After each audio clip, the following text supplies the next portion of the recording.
sejam todos muito bem-vindos. Continuamos aqui na sequência das sabatinas, dessa vez com as esposas dos candidatos à Prefeitura de Jundiaí, as possíveis futuras primeiras-damas. E, seguindo a ordem que nós determinamos lá no início, a minha convidada da vez é a Idelma Pulcini, falei certo? Certíssimo. Bortolato Bocalon. Ela nasceu no Paraná, mas atualmente vive e foi adotada pelo bairro do Anhangabaú, aqui em Jundiaí. Formada em letras, fez parte da primeira turma da Unip aqui de Jundiaí, mas também já foi primeira-dama e também secretária de Educação lá em Itupeva, tendo sido responsável, inclusive, por implantar a primeira escola integral no município. É casada com Ricardo Bocalon há 22 anos, tem um filho de 17, por incrível que pareça. Vou dizer isso porque ela é muito jovem.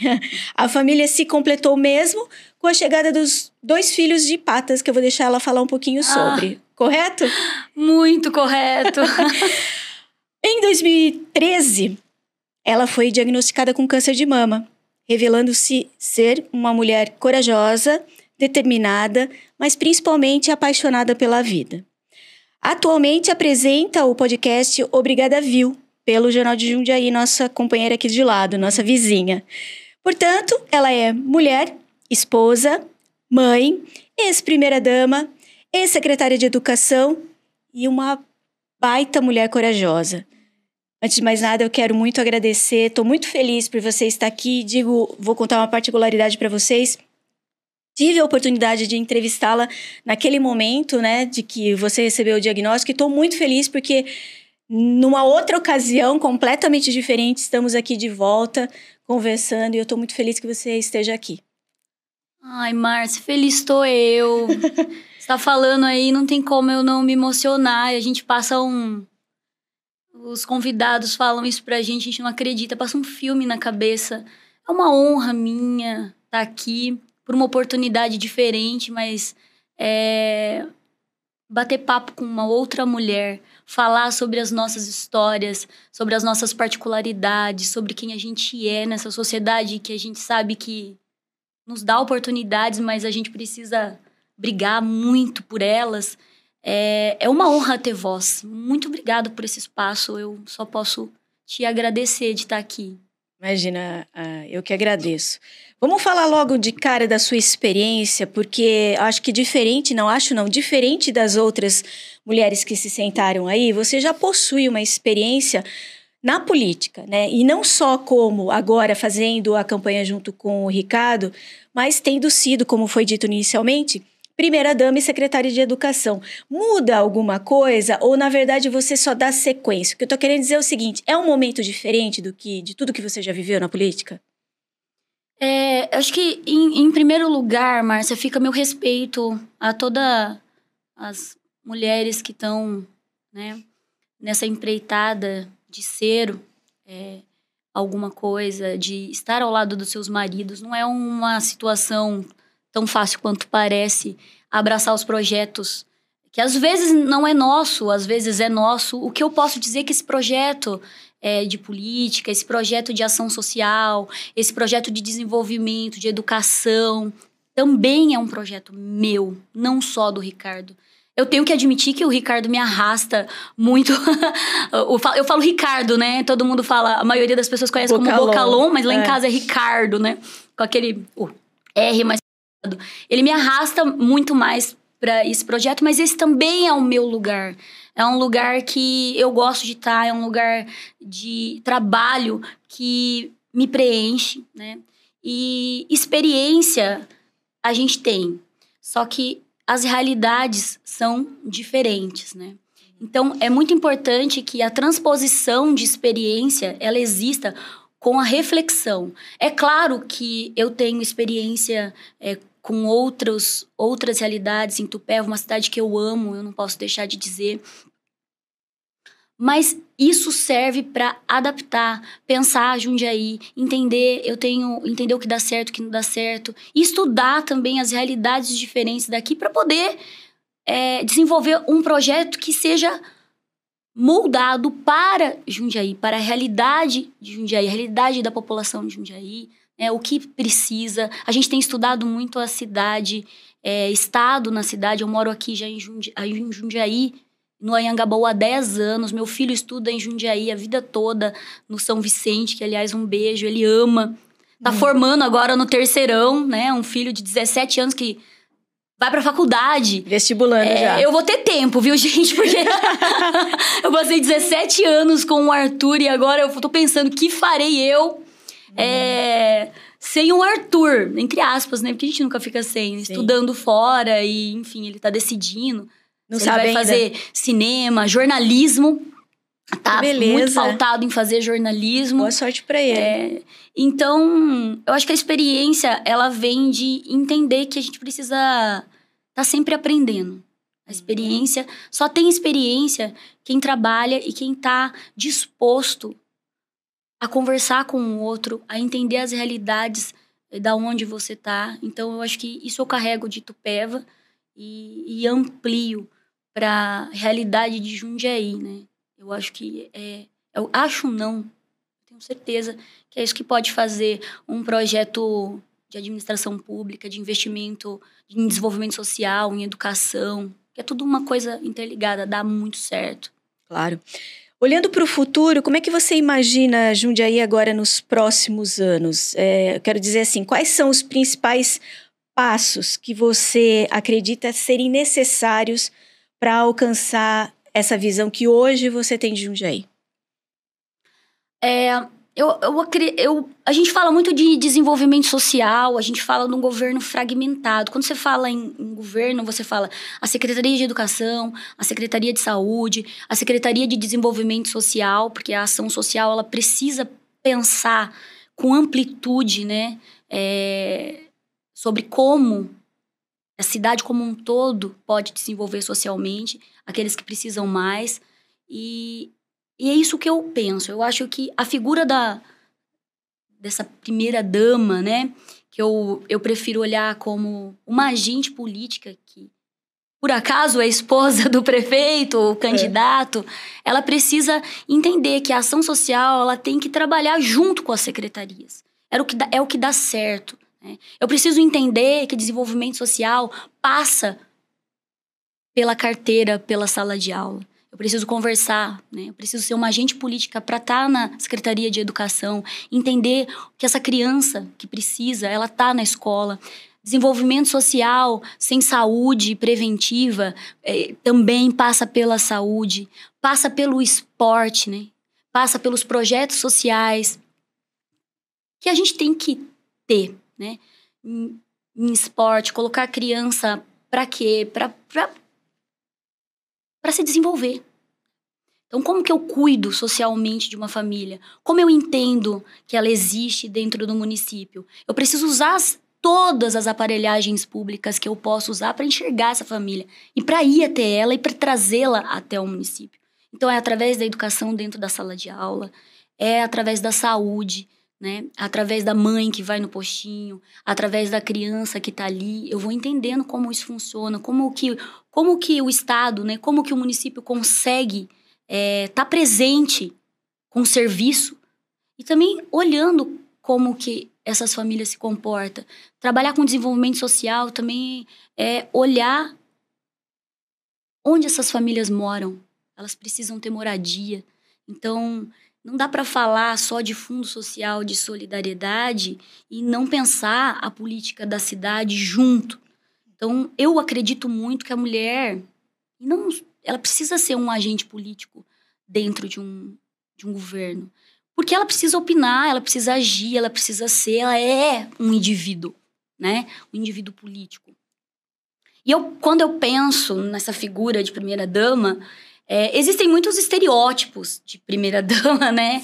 De como você deve se vestir, de como você deve se comportar, de qual é o papel que você deve desenvolver, e é esse e não mais outro, né? E eu respeito cada papel que é desenvolvido, desde que seja escolhido pela mulher. Porque a gente tem aptidões. Qual é a minha aptidão? Né? O que eu desenvolvo melhor, né, dentro da minha formação acadêmica, dentro da minha formação de vida, né? que a gente também não tem habilidade só com formação acadêmica. A vida vai dando pra gente... Bagagem. Muita bagagem, né? E eu acho que essa liberdade que um candidato, ou um prefeito, ou um marido, ou qualquer agente social precisa entender que a mulher tem. E ela pode, e ela deve ter dentro de um projeto tão grande que é um projeto como um projeto de administrar uma cidade tão valorosa, tão incrível como Jundiaí, né? Então, eu acredito nesse desenvolvimento social e nesse padrão da mulher estar um lugar que ela se desenvolve melhor, dela participar do planejamento estratégico do governo, dela compreender. É assim que eu me sentiria, né, bem e no meu total plena contribuição, estando como primeira-dama, né? Porque a gente está. Tudo na vida, né? A gente está tudo na vida. E muito pé no chão, eu acredito que essa questão glamurosa não existe. Existe na cabeça só, não sei de quem. Mas é uma questão prática, uma questão de muito trabalho, uma questão de responsabilidade e de sensibilidade. Eu acredito muito na sensibilidade feminina. As pessoas falam, eu falo, gente, desculpa os homens, mas eu acredito muito e eu vejo muito essa sensibilidade feminina. Existem coisas que a gente percebe e que é muito importante dentro de um governo. Às vezes, a questão administrativa, ela traz uma frieza, né? Sim. Que se faz necessária, mas também falta aquele... Exato. Mas se você não olha para as pessoas com o olhar que você precisa ter, você não governa para elas. Você acaba fazendo uma distribuição de arrecadação e botando dinheiro aqui e ali, administrando, sem olhar de verdade para esse desenvolvimento social, para as pessoas que mais precisam. E um dos princípios democráticos, eu acredito muito, que seja esse, né? Você ter o município para isso também, né? Para incluir, para dar dignidade, para trazer oportunidades, né? É assim que a gente desenvolve uma cidade de maneira ampla, né? É o que eu penso para o mundo, inclusive. A gente não pode crescer só a gente, né? É preciso que as pessoas sigam, né? Porque quem faz uma cidade não são todos, né? Sim. Como é que você pretende envolver? Você falou de educação, falou de acesso à saúde, o próprio desenvolvimento social, mas como é que você pretende, ou como é que você acredita ser a melhor maneira de envolver a comunidade nessa construção da política para a cidade? Eu tenho uma experiência, eu gosto muito de participação mesmo, popular. Eu não tenho... Se é uma coisa que eu gosto e eu não tenho medo é de estar perto das pessoas. Eu não vejo muito essa distância, né, entre mim e quem vota, em quem é eleitor. Eu também sou uma. Eu sempre quis estar perto e opinar. Então, eu acho que é estar, né? Uhum. A gente ganha a eleição e tem um prédio, tem uma sala linda, e tem um monte de gente fazendo, né, muitas coisas por nós. Mas eu acho que isso é uma parte. A outra é desencastelar. A gente precisa ir para as comunidades, a gente precisa conhecer e participar, eu acho, das reuniões de decisão, né? Um governo, ele é planejado. Você planeja investimento. E à medida que você planeja o investimento da educação e a gente está junto, você pontua as necessidades, né? Então, é como uma casa. A gente planeja o nosso orçamento, não planeja? Sim. O que é prioridade para mim? Manter... Vamos pensar hipoteticamente. É manter meu filho na escola ou eu pagar a prestação aqui desse carro? Eu escolho. E eu não estou julgando. Pode ser que isso aqui seja mais importante nesse momento. E esse aqui menos. Então, eu acho que a escolha de voto das pessoas é entender isso. O que é que vai ser prioridade para aquele candidato, né? E ser prioridade uma coisa não é anular a outra. De jeito nenhum. Então, são escolhas, né, de olhar para lugares que alguns governos eles olham e outros governos não olham. Então, o que eu digo que eu, enquanto esposa, enquanto mulher e participante, se isso é só uma conversa hipotética, né, de candidatura, a minha ideia é olhar para esse lado, né? Tá junto na educação, na saúde, políticas públicas para as mulheres. As mulheres precisam, a gente fala, as mulheres precisam ter acesso a exames rápidos, a especialistas rápidos. Como que eu vou cuidar da minha saúde se eu não tenho acesso a exame rápido? Como eu vou fazer um diagnóstico precoce se eu não tenho acesso a um exame rápido, acesso a um especialista rápido? Eu preciso. Então, isso é uma pauta. É uma pauta de planejamento, é uma pauta a ser incluída, né? A gente precisa agilizar isso. Porque, às vezes, o tempo é muito importante quando você fala de uma doença, por exemplo, grave. Né? E eu acho que isso, para a mulher, é uma pauta que precisa ser trabalhada de maneira muito séria. E nos bairros, onde as pessoas estão, elas precisam ter acesso e precisam ser acessadas. Perfeito. Vamos falar um pouquinho das entidades assistenciais, afinal de contas, elas contribuem muito para o trabalho desenvolvido pelo poder público. Claro, verdade. No caso específico até do Fundo Social de Solidariedade. Como é que você vai trabalhar essas entidades para trazê-las próxima do poder público e do governo? Trabalhando junto, é claro, né? Eu acho que o primeiro passo ainda passa pela aproximação, sabe? Eu quero que as pessoas me conheçam. Acho que o primeiro passo é isso, é sentar, olhar, sabe? O que a gente está fazendo agora, a gente precisa conversar. Esse espaço é muito importante porque as pessoas precisam conhecer o que eu penso, conhecer a maneira com que a gente planeja conduzir as coisas. E eu preciso conhecer também as dificuldades, eu sei, claro, mas quando você senta com um presidente de uma associação e conversa com ele frente a frente, você compreende. Além de compreender, você sente a necessidade, você vê o trabalho e você entende que é completamente necessário. Então, acho que essa aproximação é um primeiro passo.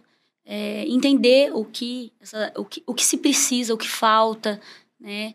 E como linkar o trabalho deles com a administração pública. Não são inimigos, né? São parceiros. A questão pública, ela precisa ser parceira das instituições, e isso é imprescindível. Porque trabalho social é isso, né? Essa parceria. E também com as empresas, né? A gente sabe que tem muita gente bacana, muita gente maravilhosa que carrega nos ombros junto com suas pessoas, que muitas delas são voluntárias. Tantos projetos maravilhosos. O Ricardo tem visitado vários deles e a gente fica emocionado de ver que a sociedade, ela é mobilizada, né? Ela quer. E o poder público só tem uma coisa a fazer: apoiar, incentivar e fomentar e ampliar esses trabalhos. Eu quero saber o seguinte: todo mundo, de modo geral, tem alguma causa que toca seu coração. No teu caso, qual é? A minha causa. Eu tenho algumas causas, mas eu acho que a saúde da mulher, sabe? E as questões raciais. Eu desde pequena, é engraçado porque a gente não entende muito quem a gente é quando é pequena, a gente cresce e começa a se avaliar, né? Nem sempre a gente se avalia certo, mas uma coisa que eu percebo que é meu, eu odeio injustiça. A gente foi criado, como você falou no início, eu vim do Paraná. Eu vim do Paraná e os meus pais são da lavoura de café. Meu pai cuidou de café a vida inteira, a gente foi criado até os 10 anos na roça, subindo em árvore. Eu tive essa infância. E depois a adolescência na cidade. E eu sempre fui criada. Os meus pais criaram a gente dizendo que as pessoas eram iguais. Então, como eu vivia presa, numa fazenda de milhares de hectares, mas sozinha, né? Uma criança criou. Eu não sabia que as pessoas que era para tratar as pessoas de maneira diferente, porque elas eram diferentes, né? Quando eu mudei para a cidade, que eu entendi o que era preconceito, que eu entendi o que era discriminação, que eu entendi que eu não tinha o cabelo que as pessoas achavam que devia ter, que eu entendi que meu tênis não era da marca que as crianças achavam, que eu entendi que a minha roupa não era adequada. Eu fui entendendo que socialmente existia preconceito, que eu fui entendendo que as pessoas não gostavam do cabelo da menina que sentava do meu lado, que as pessoas... Sabe, que existia preconceito. Sim. E eu não entendia. Mas agora eu entendo muito bem, como adulta. Então, eu acredito muito nessa luta de não ao ódio, não ao preconceito. E políticas que cessem ou lutem contra isso. A gente não pode mais admitir que normalizar preconceito racial, étnico, preconceito de gênero, preconceito de opção sexual, não é opção que fala, enfim, do que a pessoa é. Eu sei que é um tema muito difícil, a gente tem muitos tabus, mas eu acho que não tenho certeza que enquanto alguém que ocupa um lugar público, um lugar de direito e direito de todos, essa bandeira da igualdade, ela precisa ser levantada. Independente do hate que você vai levar, sabe? Porque a gente leva muito hate, né? E faz parte, né? Eu não posso deixar de ser quem eu sou. Então, meu grande planejamento é continuar defendendo aquilo que eu acredito como ser humano. E eu não acredito no ódio, eu não acredito na diferença de raça, eu não acredito que um ser humano possa achar que ele é melhor que o outro por causa de uma posição social, ou por conta de uma cor de pele, ou por conta do lugar da onde ele veio e da onde ele tá, né? Então, isso é muito importante. Pode parecer que não, mas é muito importante. Com certeza. E falar de desenvolvimento social, falar de inclusão,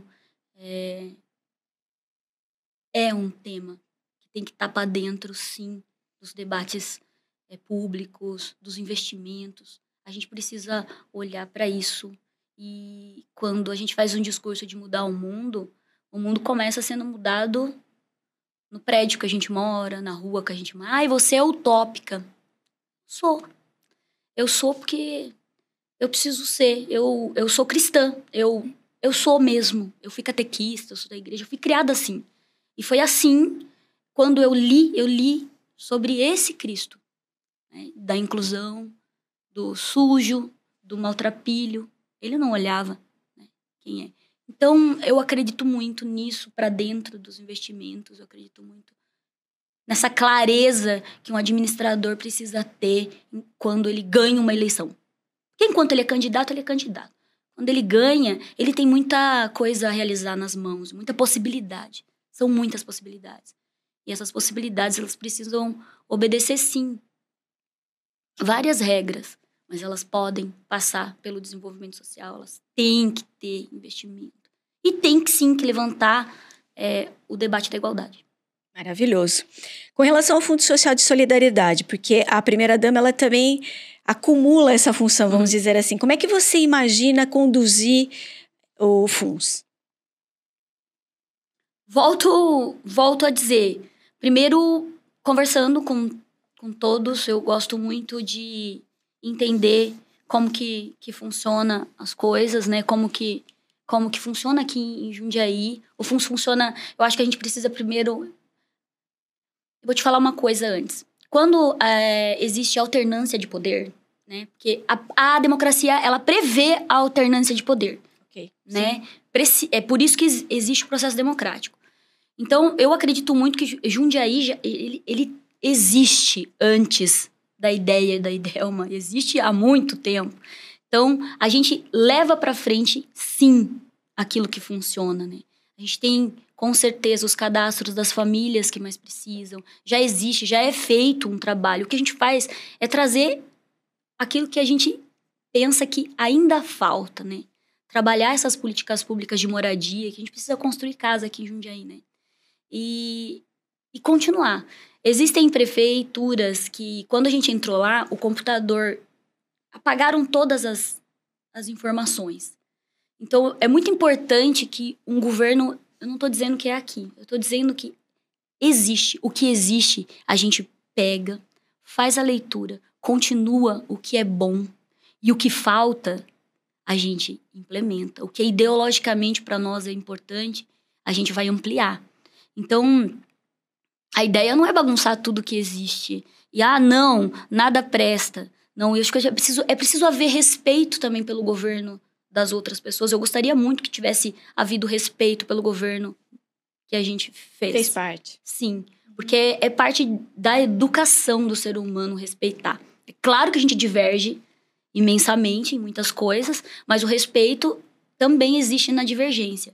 Então, eu acredito nisso. Então, o trabalho que é realizado de assistência, a gente é valoroso, né? A gente tem o cadastro de todas as famílias, a gente também tem essa função do governo federal. O governo federal, ele também tem a questão da Bolsa Família, tem o cadastro nacional dessas famílias de vulnerabilidade. Isso existe, isso é uma informação.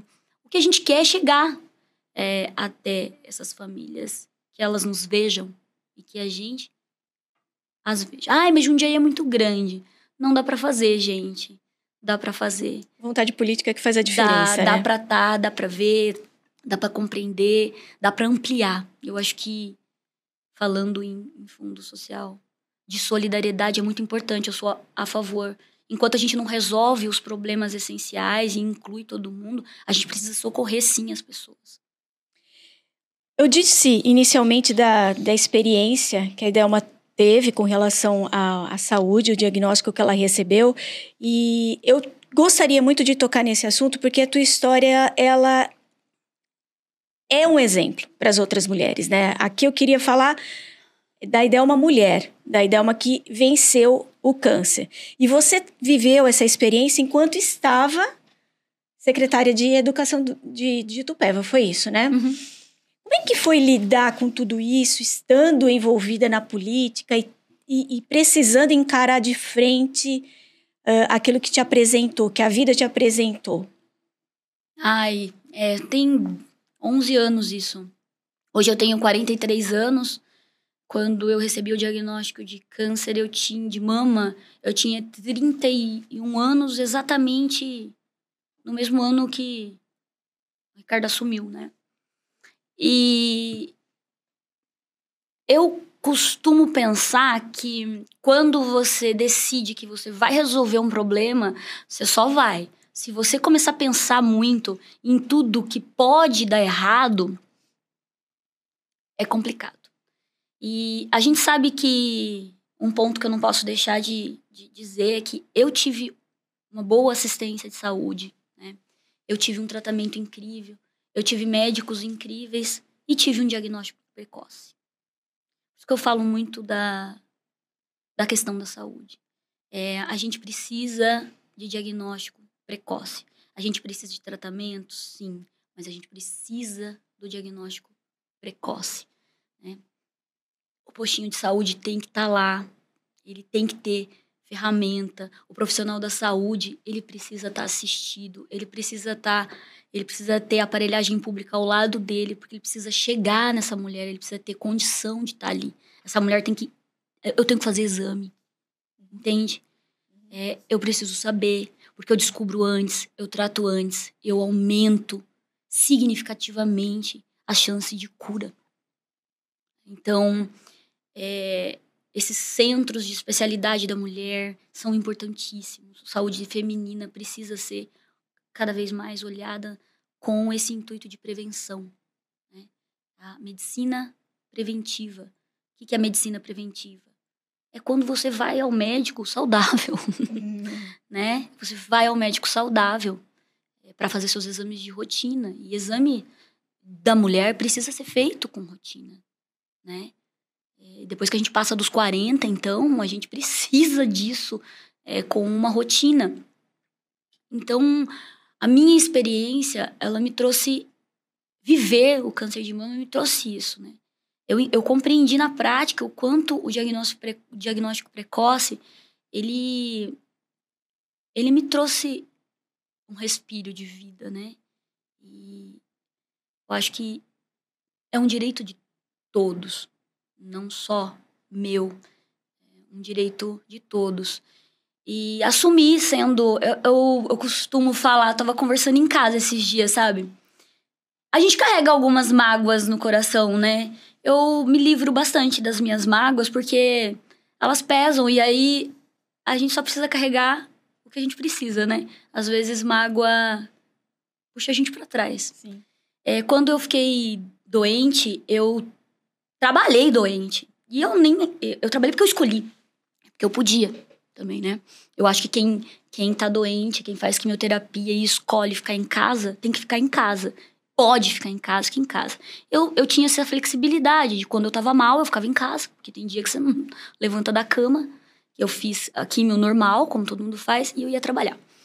E aí, às vezes, você escuta algumas coisas falando, né? Falam de Itupeva, falam isso, falam aquilo. Mas a fofoca de que a primeira-dama trabalhava doente, fazendo quimioterapia, ninguém veio contar pra mim. E essa é a realidade. Isso aconteceu, né? Então, eu trabalhava, eu estava dentro das escolas, eu estava coordenando o projeto, um projeto de inclusão, não só de educação, né? De uma educação que a gente sonhou e que a gente sonha. Então, o que eu quero dizer é que as coisas boas, elas têm um caminho ruspioso para chegar aos ouvidos dos outros, né? E as invenções chegam mais rápido, né? As invenções ruins, né? Mas é uma coisa que eu deixei para trás e tá tudo certo. Essa luz para esse trabalho que foi feito na educação é uma luz que ilumina a minha autoestima. E iluminou minha autoestima enquanto eu tava doente. Eu sempre tive muita certeza das coisas que eu fiz. Eu tinha muita certeza da lógica. Eu tenho muita certeza do trabalho que foi feito. Muita certeza de tudo que foi feito de bom e dos caminhos que foram percorridos, entende? Isso me dá tranquilidade. Me dá tranquilidade para estar aqui sentada com a minha fala e coragem também de saber que a gente é quem a gente é. E nem sempre quem a gente é espalhado pelos 4 ventos. A gente precisa abrir grandes crateras numa mata muito fechada para se fazer ver aquilo que de verdade a gente intenciona e que a gente pratica. Eu fiz questão de tocar nesse assunto, embora muito delicado, exatamente por conta disso, né? As pessoas, que nem costumo dizer lá na minha terra, olha os tombos que a gente leva, olha as pingas que a gente toma, não olha os tombos que a gente leva, né? E eu fui testemunha porque eu fui entrevistá-la no gabinete. Isso, e foi lindo. E assim, ela de fato, ela não deixou de trabalhar. Quem diga que o trabalho cura, né? Talvez o seu caso foi o que aconteceu, né, Delma? Foi, muitas coisas me curaram, sabe? A oração das pessoas eu nunca vou negar Itupeva, entende? Uhum. Eu gosto muito, minha família é de lá. Eu amo. Eu tenho muito que agradecer. Talvez eu não tenha tido oportunidade de fazer isso assim. Publicamente. Mas eu amo cada pessoa que rezou por mim. Eu ganhei cada senhorinha que me deu um abraço maravilhoso, um terço, uma cruz na testa, sabe? Cada grupo de oração que existiu naquela cidade que rezou por mim.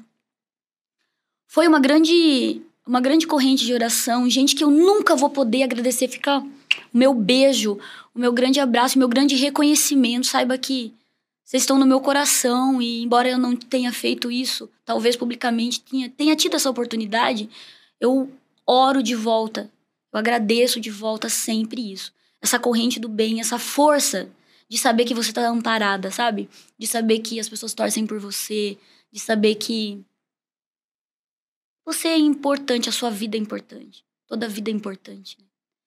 E então foram muitos fatores que possibilitaram a minha cura, né?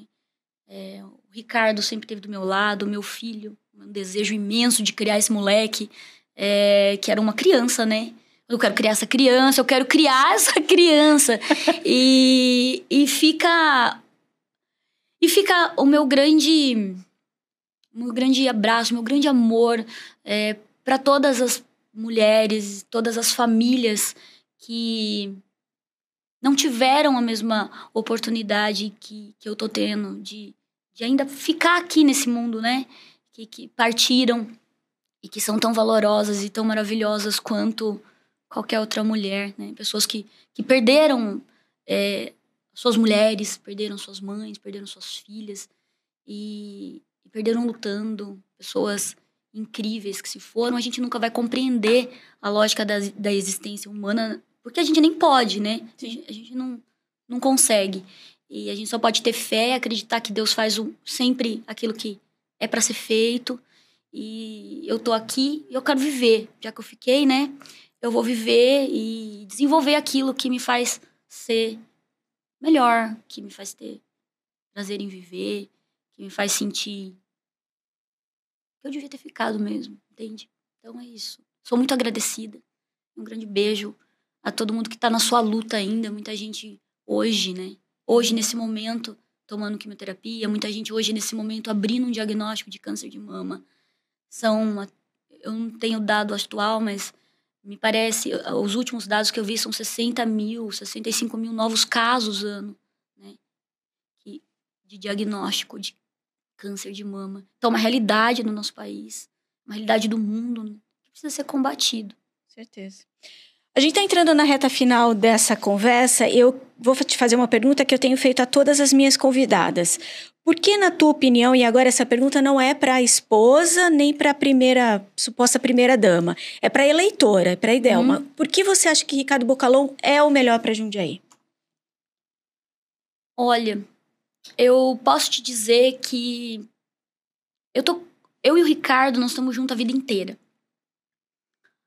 E eu era uma adolescente quando a gente começou a namorar. E a gente tá junto e vivendo e aprendendo um com o outro, lidando aí com a vida, lidando com uma vida real, lidando com uma família real, lidando com problemas reais e vivendo a felicidade de um casal real, sabe? E muito da minha formação política, muito daquilo que eu me identifico como ser humano, foi o Ricardo que... Claro que a minha família é maravilhosa, mas como ele chegou muito cedo na minha vida, foi o Ricardo que me ajudou a construir. Sabe, essa noção de sociedade, essa noção de igualdade, de entender que é pela educação que a gente transforma. E toda essa estrutura que política não é coisa de gente ruim, sabe? Que é na política, sim, que a gente pode transformar a vida de muita gente, que é uma oportunidade incrível. Então, eu tive muita formação minha como ser humano veio do Ricardo. É dele também. Eu ensinei muito e aprendi muito.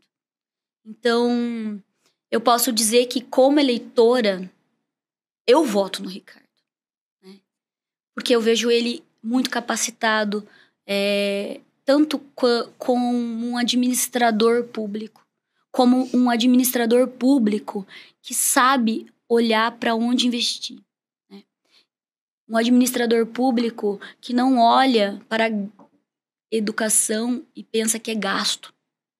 Um administrador público que não olha para o que você investe na creche e fala que é gasto. Um administrador público que mantém serviço da saúde e amplia, porque investir no desenvolvimento, investir na saúde não é gasto, é investimento. Investir nas pessoas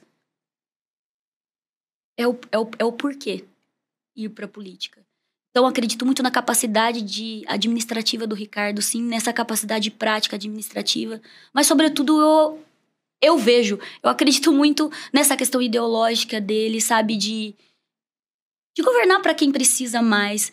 E isso não significa não governar para quem precisa menos. Isso significa quem precisa mais e quem precisa equilibrar. Dá para fazer, né? Olhando. Então, eu acredito muito nesse recorte social, nesse recorte de olhar para as pessoas que o Ricardo tem e que é da formação dele. Não é do Ricardo político, é do Ricardo gente. E eu acho que é isso que faz a gente estar junto há tanto tempo, né? Porque são muitos obstáculos na vida. A gente passou por muita coisa junto. Então eu voto nele. E por esse motivo. Porque até hoje ele não me mostrou nada diferente. É isso, gente. Olha, eu quero muito agradecer. Eu tô feliz que a gente tá tendo essa oportunidade novamente de nos encontrar num momento completamente diferente. Você tá muito mais bonita, porque é o brilho da mulher que superou tudo e muito mais. Eu tô muito feliz que você topou vir aqui conversar com a gente. Isso aqui, como já foi dito antes em outras ocasiões, é a sequência das nossas sabatinas, especial eleições 2024, dessa vez com as primeiras damas, supostas, né? Primeiras damas. Então, eu quero muito agradecer mesmo. Fiquei feliz de te rever. Márcia, muito obrigada. A entrevista que você fez lá há tanto tempo atrás, né? 10 anos, passa rápido. Muito. Foi uma entrevista muito valorosa pra mim, de alguém que foi ouvir a minha história, foi muito gostoso e tá sendo de novo. Obrigada pelo seu respeito, o respeito de tempos atrás, o respeito de agora. E é muita felicidade ser entrevistado por uma mulher num espaço tão democrático. Muito obrigada, um grande beijo. Obrigada. Eu agradeço. Vou chorar que não posso. Mas eu quero agradecer porque, na verdade, o jornalista, o que ele quer? Uma boa história. E eu estava diante de uma boa história de verdade, história que certamente mudou a vida de muita gente, inclusive a minha. Então, é isso. Essa aqui está terminando, a gente continua com as sabatinas. Eu espero você para que você conheça um pouquinho mais as esposas dos candidatos à Prefeitura de Jundiaí. Eu espero você. Um beijo.